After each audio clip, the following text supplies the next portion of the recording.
Senhor. Meu querido irmão, abra sua Bíblia no Evangelho segundo escreveu João, capítulo 1.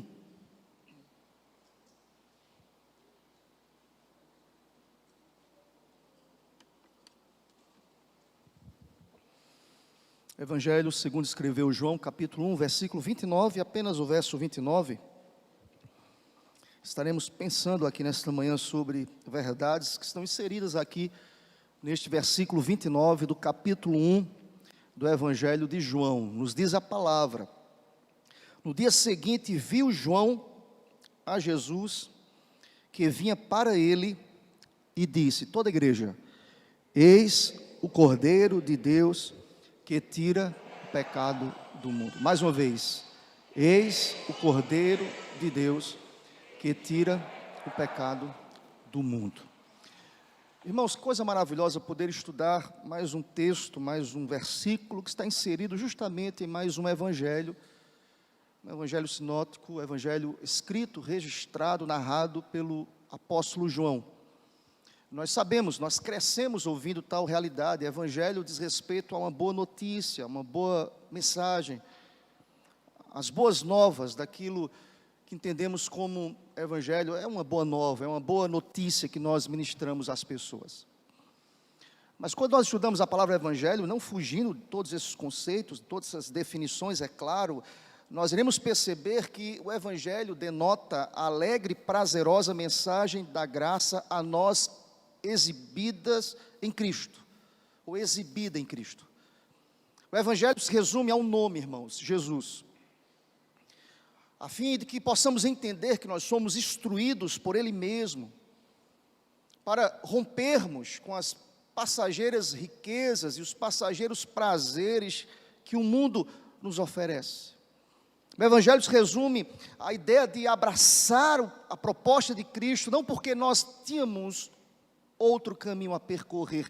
Dizíamos, quando tratávamos aqui na liturgia acerca da regeneração, é um ato livre e soberano de Deus, em que o homem não tem, porque estava morto e agora está vivo, ele não tem condição nenhuma de se preparar para este ato. É um ato livre de Deus.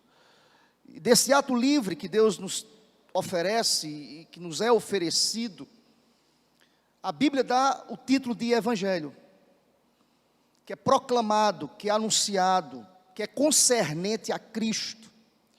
E aí, quando nós estudamos acerca do Evangelho, meus irmãos, nós iremos perceber a beleza desse Evangelho, que não pode ser comparado a nenhuma outra proposta que o mundo possa nos oferecer. Por mais convidativa que seja a proposta, nada se equipara, nada pode fazer jus àquilo que o Evangelho apresenta, nada pode trazer ao coração do homem a satisfação plena. Nós conhecemos a frase, a célebre frase de Agostinho, que há um vazio no coração do homem que é do tamanho de Deus. É o Evangelho que se resume ao nome, e o nome que nós acabamos de cantar, Jesus, que está aqui nesta manhã, glória a Deus, que habita no meio dos louvores.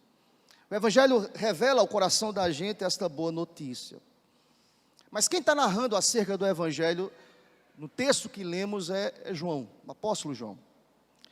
Ele que foi levantado aí nesse período do imperador Tibério e do tetrarca Herodes, para falar que havia na Palestina um judeu que nasceu, que se fez homem, chamado Jesus.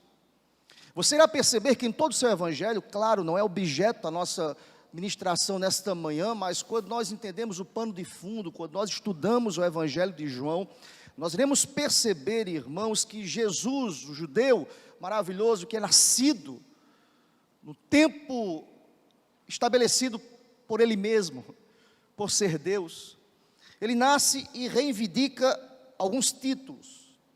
Ele reivindica ser o legítimo proprietário de todas as coisas.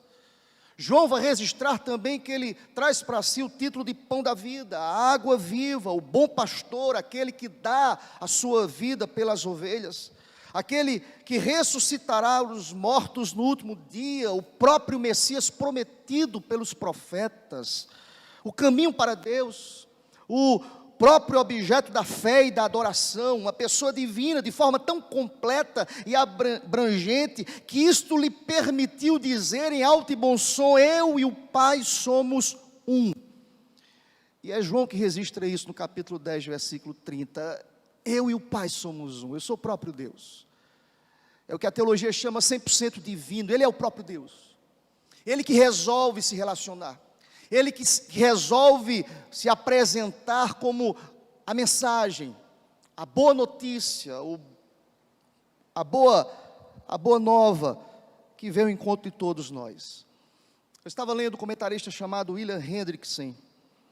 Ele diz o seguinte, que chama a sua atenção, é que o fato ainda mais maravilhoso é que o escritor deste evangelho, o apóstolo João, ele aceita estas reivindicações como verdadeiras e apresenta títulos elevados ao Jesus da história, chamando de o Verbo, o Logos de Deus, a palavra, e nos diz que este Verbo tem estado com Deus desde a eternidade, habitando na presença imediata do Pai. Se você prestar atenção, ousadamente, o autor o chama de Deus e faz isso no verso inicial. Para o escritor, irmãos, Jesus não é nada inferior ao que ele reivindica ser. Ele é o próprio Deus encarnado. E chama-me a atenção que João começa a sua epístola asseverando isso. Quando nós olhamos o capítulo 1, o versículo 1, ele faz questão de iniciar o seu evangelho dizendo: no princípio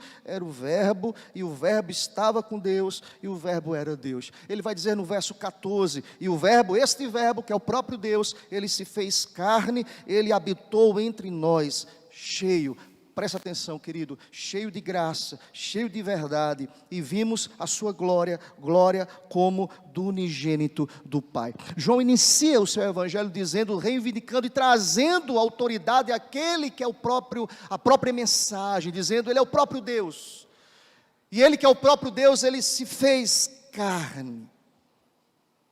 Quem sabe, irmãos, para muitos que leem essa passagem, quem sabe podem até afirmar, quem é esse autor que aceita de maneira tão convicta tais reivindicações? Será que está alheio à realidade? Quem é este que aceita todos esses relatos? Quem é este que afirma ser este o seu líder? Quem é esse que aceita ser este aquele que traz salvação? Quem é este que registra em seu evangelho tais verdades? Será que está alheio? Será que ele quer transformar um ser comum em Deus? Presta atenção, querido, João escreve não como alguém que está distante do Senhor, mas alguém que estava muito próximo a este, que ele registra tais palavras. Se nós prestarmos atenção, nós iremos perceber que João é uma testemunha ocular contemporânea. João nos apresenta sua relação com Deus. João estava ali no círculo de 12 apóstolos, mas além de estar neste círculo de 12 apóstolos, João era alguém muito próximo, que estava entre os 3 melhores amigos de Cristo. João estava entre aqueles que era chamado aos momentos mais áureos do ministério de Cristo. João estava presente.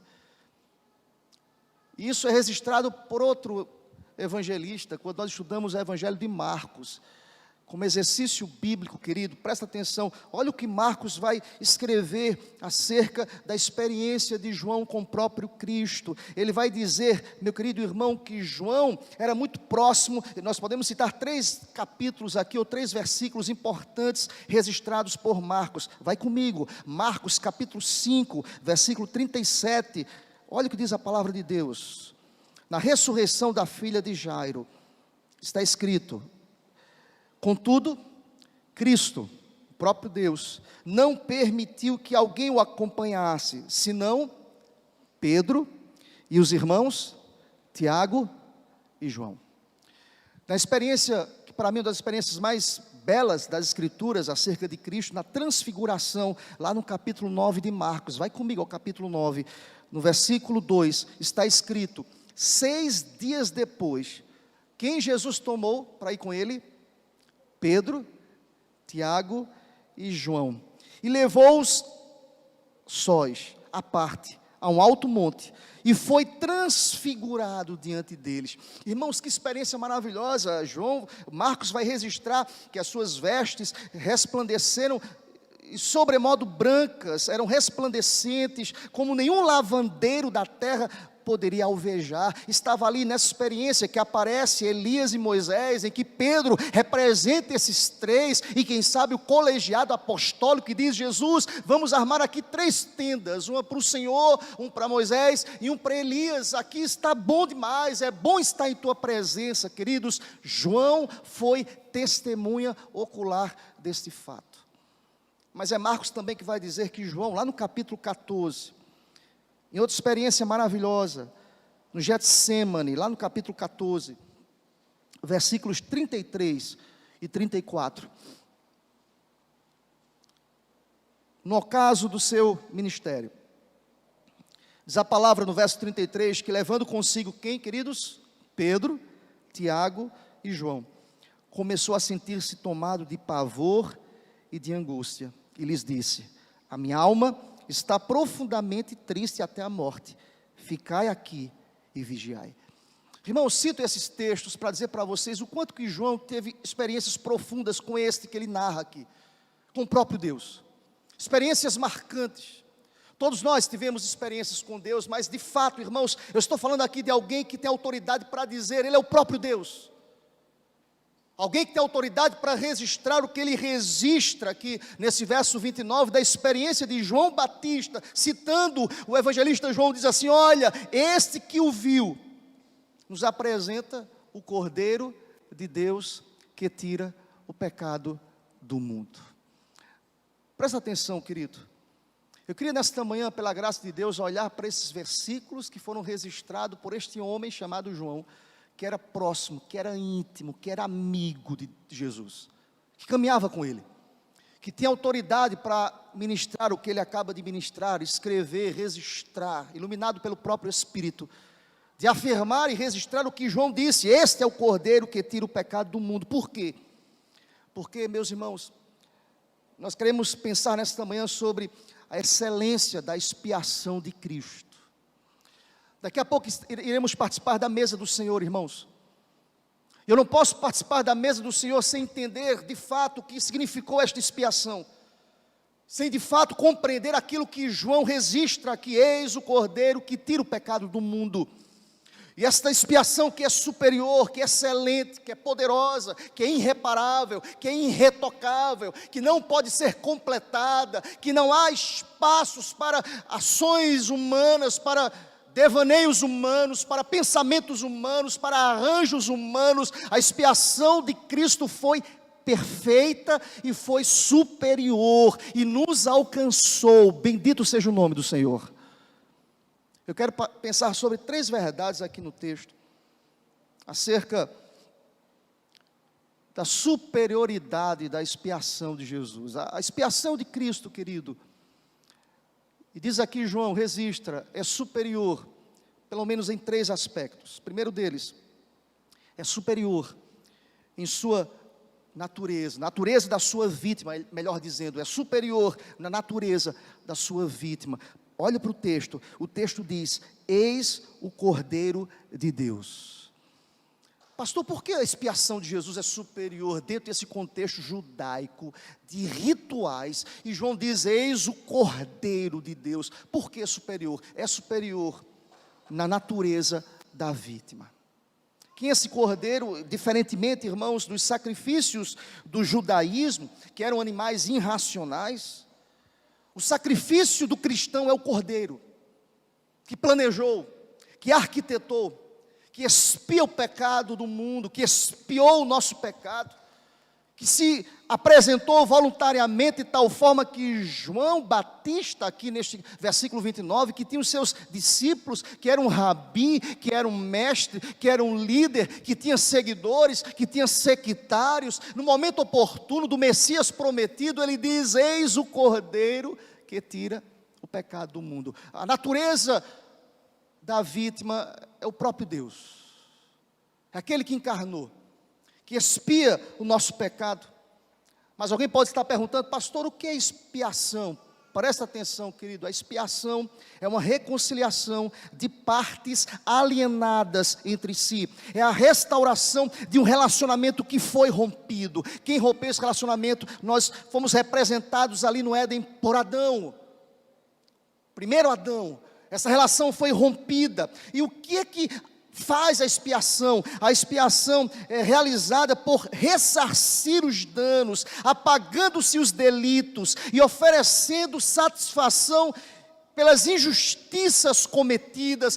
O João olha para Jesus e disse: esse é o Cordeiro que tira o pecado, este é que é a expiação perfeita, este que é o segundo Adão, esse que voluntariamente, como foi prometido, este é o servo sofredor, este é o Cordeiro. Queridos, a expiação de Cristo é superior até mesmo aos ritos judaicos desta época, e João rompe aqui uma mensagem que era paradigma, que era fundamental, que era base para dizer: chegou aquele que de fato vai expiar o pecado do mundo. Nós estamos aqui nesta manhã porque de fato os nossos pecados foram expiados, nós fomos religados ao Deus Pai, por mérito, por suficiência, por poder, por glória e por graça e por favor que nenhum de nós merecíamos, porque Ele se oferece de tal forma que João diz: este é o Cordeiro de Deus, aleluia. Eu estou aqui nesta manhã, querido, porque a minha vida foi religada.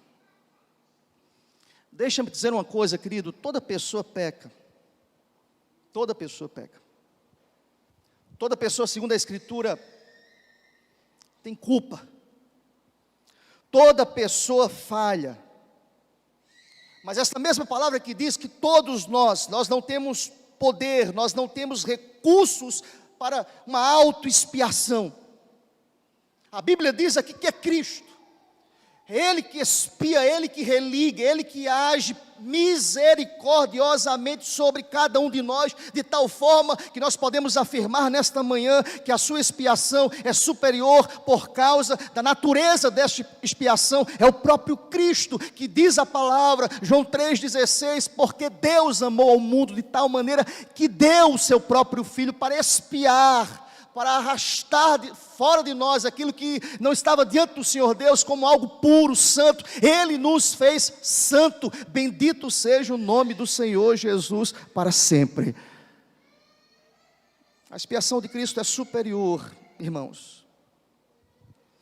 E deixa eu dizer uma coisa para você, e aqui vem contra esta ideia errônea, sobre esse lado do engano, em pensar que nós temos forças, uma vez que há pecado nas nossas vidas, e mesmo através das melhores ações das criaturas pecadoras, qualquer coisa que façamos na esperança de ressarcir esses danos que foram oferecidos ali dentro do pecado de Adão, por mais que eu seja uma boa pessoa, por mais que eu me esforce, por mais que eu procure caminhos que venham ressarcir esses danos, a palavra de Deus nos diz que o sacrifício dos perversos é abominável ao Senhor. Só existe um caminho para religar, para ressarcir, para trazer perdão, para manifestar a graça, e esse caminho se chama Jesus. Por isso que a expiação de Jesus é superior a todas as outras expiações. Por isso que ele é apresentado por Paulo como segundo Adão,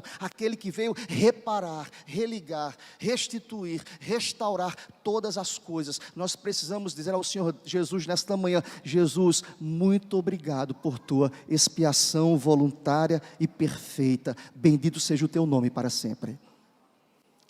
A primeira verdade que esse texto ensina é justamente essa: é que não há modo de a pessoa poder estabelecer a própria justiça diante de Deus, jamais.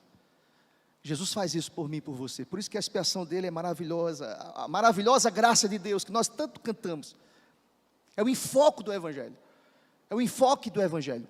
É a mensagem das boas novas, de Gênesis a Apocalipse, a graça brilha com glória maravilhosa, e esta glória tem nome, é Jesus. Eu fico imaginando a experiência de João, que estava ali batizando, que estava ali testemunhando, que estava sendo ali um clamor no deserto, dizendo, ele vem, ele chegará, o Cordeiro prometido chegará. E aqui nós estamos diante de um relato que nos apresenta este encontro maravilhoso, em que João olha para aquele que queria expiar o seu próprio pecado e diz, eis o Cordeiro de Deus. Presta atenção, querido, assim como João olha para o Cordeiro de Deus, nós também um dia fomos apresentados pelo próprio Deus a esse Cordeiro. Por esta razão, nós não somos melhores do que ninguém aqui neste mundo. Todos nós pecamos e carecemos da graça e da misericórdia deste Cordeiro que tira o pecado do mundo. Todos nós. A primeira coisa que esse texto ensina é que a expiação de Jesus é superior por causa da vítima.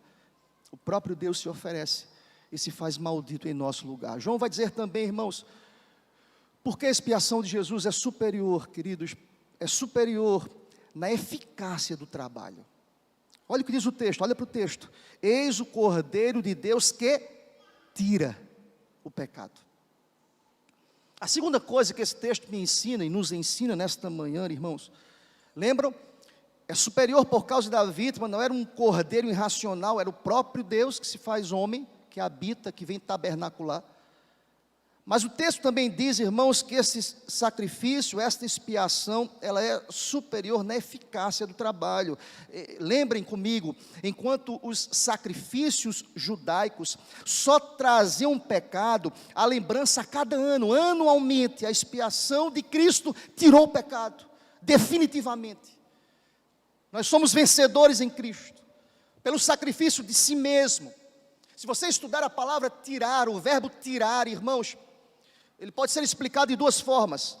Primeiro, que Cristo tomou sobre si o peso sobre o qual éramos esmagados, como está expresso em 1 Pedro 2,24, que ele levou os nossos pecados no madeiro. O verbo tirar traz esta conotação, ele levou sobre si o peso do pecado. Isaías 53, texto que lemos, versículo 5, o castigo que nos traz a paz estava sobre ele, e por suas pisaduras nós fomos sarados, e como consequência disso, vem a segunda ideia aqui, é que ele apaga os nossos pecados, ou seja, ao se colocar voluntariamente nesse processo superior e eficaz do seu trabalho, de se colocar como maldito em nosso lugar, irmãos, o que Cristo faz? Cristo carrega os nossos pecados, e Cristo elimina os nossos pecados. Alguém pode dizer, mas pastor, nós continuamos a pecar, é fato, eu pequei, você peca, nós pecamos, nós erramos, nós falhamos, mas todas as vezes que o inimigo, que os entes das nossas almas vierem a nos apontar as nossas mentes, você é pecador, o diabo, você é pecador, todas as vezes nós podemos dizer, mas o sangue de Jesus nos purifica de todo mal. O trabalho de Jesus é perfeito. Por isso que a expiação de Jesus é superior por causa do trabalho que ele fez. Ele elimina o pecado. Certa vez alguém me perguntou, pastor, num grande julgamento, o dia do Senhor em que ele voltará, nós seremos julgados? É claro que nós não iremos entrar aqui nos detalhes, nos meandros aqui sobre o trono branco, não é nossa proposta aqui nesta manhã, irmãos, mas nós não passaremos pelo julgamento do trono branco, jamais. Nós devemos receber o convite do Pai, vinde benditos do meu Pai. Nós iremos receber o grande convite de Cristo, vinde benditos do meu Pai. Por quê, queridos? Porque o trabalho que Cristo fez na cruz, por isso que é superior, não precisa ser mais repetido como os ritos judaicos, não, uma única vez, uma única morte, um único momento, um único sacrifício é suficiente para salvar aqueles que estavam, aqueles que virão, aqueles que já passaram. Todos nós estamos aqui nesta manhã pela suficiência do trabalho de Cristo que foi perfeito, glória a Deus por isso. O trabalho de Cristo foi perfeito. Portanto, qual é a lógica que nós temos aqui, gente? Embora o pecado insista em permanecer em nós, não obstante, no juízo divino, ele não existe. Por que, pastor, ele não existe? Entenda isso em nome do Senhor. Porque ele já foi abolido pela graça de Cristo, então ele não pode ser nos imputado quando nós confessamos o nosso pecado. O juízo de Deus é imputado em Cristo Jesus. Algumas pessoas imaginam por que os crentes confessam os seus pecados. Porque todas as vezes que nós confessamos os nossos pecados, Ele é fiel e justo, Ele é o nosso advogado, o nosso pecado é imputado nele. Alguém pode dizer, pastor, mas eu não senti nada, eu confessei, nada extraordinário aconteceu. Irmão, isso é uma ação de fé. Toda vez que eu digo, Deus, perdoa os meus pecados, espiritualmente, os meus pecados são imputados pelo sacrifício de Cristo. O seu sangue é poderoso para me purificar de toda e qualquer injustiça. Você crê nessa verdade, meu irmão? Percebe que não depende de nós, não é nossa força, não é nossa capacidade, não é porque nós apresentamos alguma coisa, não, mérito, graça, vontade, bondade, misericórdia de Deus sobre nós. E João diz isso, é superior porque o trabalho dele foi perfeito. Mas a última verdade aqui que quero destacar para a gente caminhar para o final.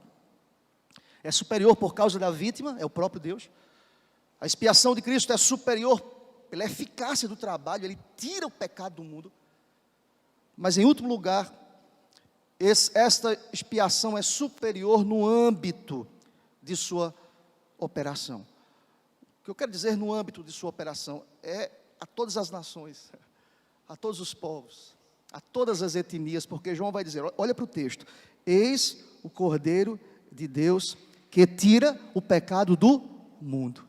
Seja bendito o nome do Senhor. A graça de Deus ela é universal, irmãos.